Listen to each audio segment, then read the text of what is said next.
Hello everyone, welcome to the Trophy Coins channel and welcome to the trophycoins.com website, where we bring you some of the most valuable, desirable, and rare coins in the American series. If you like content that you're going to be seeing here, if you've seen our other videos and you like them, please subscribe, hit the notification bell, hit the like button, and by all means leave a comment below, especially if you're interested in seeing a particular coin examined in the future. If you don't leave anything, then I'm going to go ahead and pick it, which I'm perfectly happy to do, but I would love to get your suggestions on coins that might be of interest to you. Now, tonight we're going to be looking at the 1842 half cent, the original one. This is a proof-only issue with an extremely low mintage, probably around a dozen known. And we'll be looking at that coin. But before I go there, I want to remind you about the trophy coins that are listed here at the top of the screen. You can click on any of those and it will take you to that coin and any associated coins. And for instance, tonight I started out, I just clicked any one of the coins there, and I got an 1855 C for Charlotte $5 gold piece. And this one is a pretty amazing coin. If you're familiar with Southern gold, particularly Dahlonega or Charlotte gold, I mean, they are not known for their quality, either the quality of a manufacturer or the quality of the coins that have survived. This coin is currently graded MS65 by NGC, easily the finest known.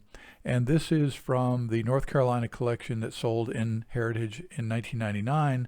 Sold for $67,000. Now here we are in 2024, and this coin sold about 7 years ago. The same exact coin in 2017, it sold for $64,000. So here we have an example of a finest known coin that has actually declined in value over an 18-year period. What it would bring today, I suspect that it would bring over $70,000, but we'll have to let the market test that out ourselves. But the point is that not every coin goes up in value, and not every finest known coin is worth $1 million. Anyway, so this is an example of a teaser coin, and I encourage you to go through the site, click on any of these coins at the top, and just have fun browsing, seeing these, wish list coins that are out there. Just some amazing material, and we're really proud of the work that we put into the website to try to show you some of the finest American coins. So let's go to the 1842 half cent. And again, we're going to be looking at originals. If we type into the description box, the search box, type in 1842 1/2C, that is the protocol or the nomenclature that PCGS uses on their inserts. And we like to follow that because it's fairly ubiquitous within the industry. So if I hit enter, I get a list of 5 major coin types that are associated with an 1842 half cent. 3 of these are for the originals, which have large berries on the reverse, and 2 of them are for restrikes, which have small berries on the reverse. We're going to concern ourselves with the originals. Now, I mentioned in a previous video that we are working on a capability of checking boxes over here so that you can actually look at multiple coins at the same time. So for instance, if you wanted to look at just the red and the red brown, you could do that. If you want to look at just the originals, you could do that. If you want to look just the restrikes, if you want to look at them all, you could do that. So that's a feature that's coming down the road. But in the meantime, let's look at the original brown suffix. Now brown means it can have it will only have 5% red. Red brown means anything from 5% to 95%, which is a pretty broad spectrum and a lot of room for interpretation. Red means 95% mint red or greater, which is quite a high hurdle. So reds are really, really rare. Browns are the most common, and in the proof half cents from the 1840s, that's what you're going to see mostly is brown, and then a few red browns, really rare in red. So let's click on the 1842 half cent original, and we come up with our first coin.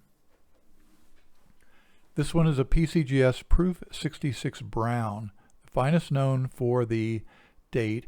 And this was originally from the James A. Stack Senior Collection, sold by Stax, no connection between the two.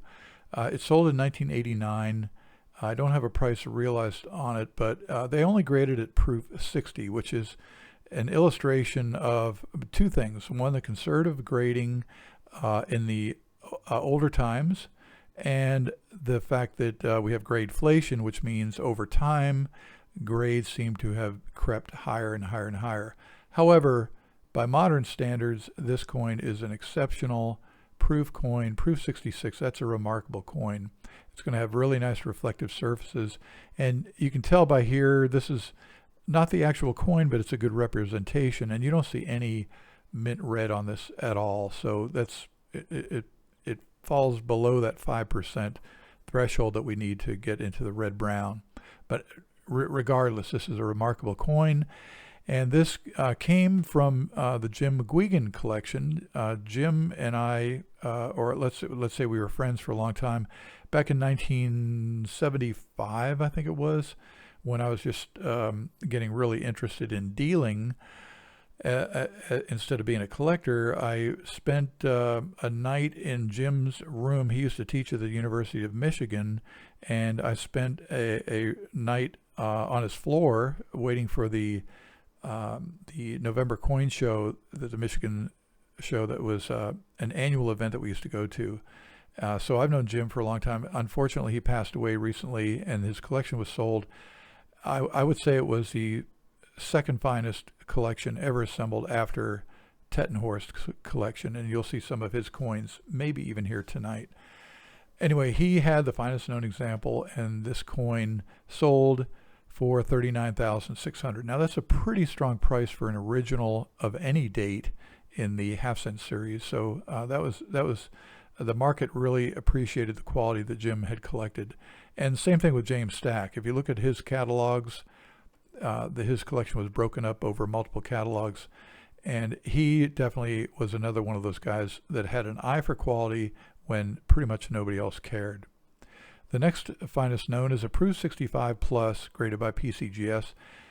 This one is from the Brobston collection. That's another very famous collection. This was sold in a fixed price list at Stax in 1963, where it was listed for a mere $700. When I was, let's see, in the mid-70s, about the same time I was up in Jim McGuigan's place, I was really fascinated by the proof-only half cents, but they were $700. And back then I was making like, $3 an hour at my job. And so there was no way that I could afford them. And even today, where I'm still making more money, they still seem to be getting pretty expensive, because this coin that was $700 in 1963 sold recently in 2014 as part of the Tettenhorst collection for $29,900. So you can see the provenance listing here went from Brobston to the Showers collection, another famous collection. Joe Flynn and Son handled the Showers collection. I think this might be out of order here. We'll check that. But then it ended up in the Tettenhorst collection, which, as I mentioned before, was one of the finest collections ever assembled. Third finest drops down to Proof 64, which tells you, that these high-grade examples are really scarce. This one sold recently, also went down in price. In 2015, it sold for $12,925.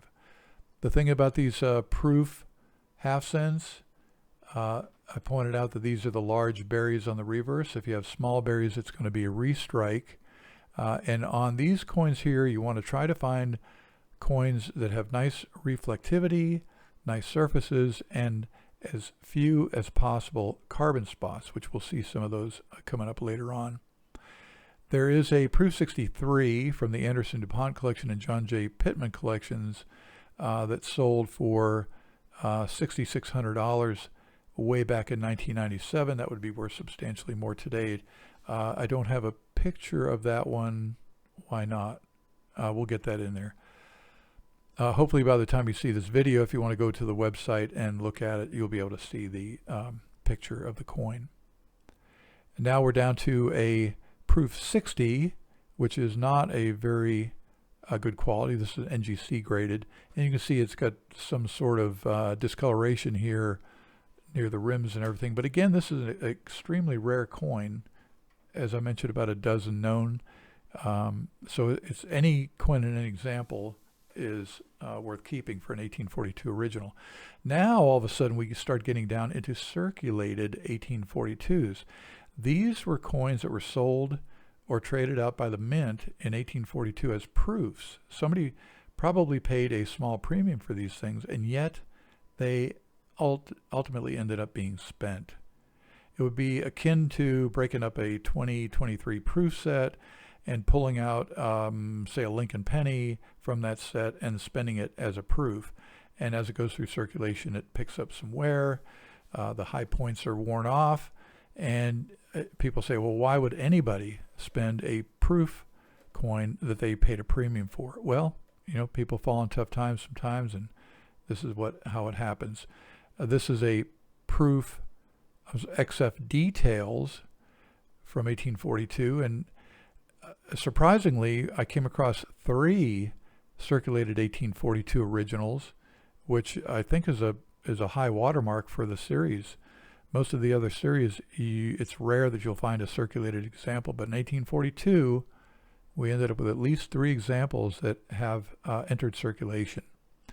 So this is the brown version. I'll just do a quick run through. We'll go back and let's look at the red-brown. I think we have some of those. This is a Proof 64 red-brown. Nice color. It's got a lot of red on it. This is approaching full red. But you see we have these, this is traces of a fingerprint up here. And this is why we encourage people never to touch a coin on the face. Always hold it by the edge, because the salt and oils in your finger will eventually corrode or oxidize on the coin and leave these little carbon spots, we call them. Here's another one. This has a pretty heavy carbon spot here, actually a number of carbon spots, and then some little discoloration here on the back. Still a very rare coin, and that one graded Proof 64, red-brown. But that sold for $27,000 in 2012, and then 7 years later it sold for only $20,000. So again, you got to pick your battles carefully. So this is the 1842 original half cent. Again, feel free to browse through the rest of the site and look at some of the other proof-only half cents. Look for an 1843, do a search on that.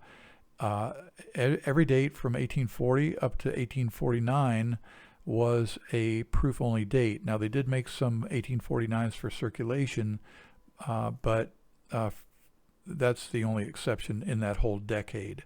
So feel free to browse around the site and look for those and look at the other coins. And again, if you have any suggestions for future videos, let me know, and we'll do our best to oil your squeaky wheel. Thank you very much for viewing tonight, and we will see you in the next video.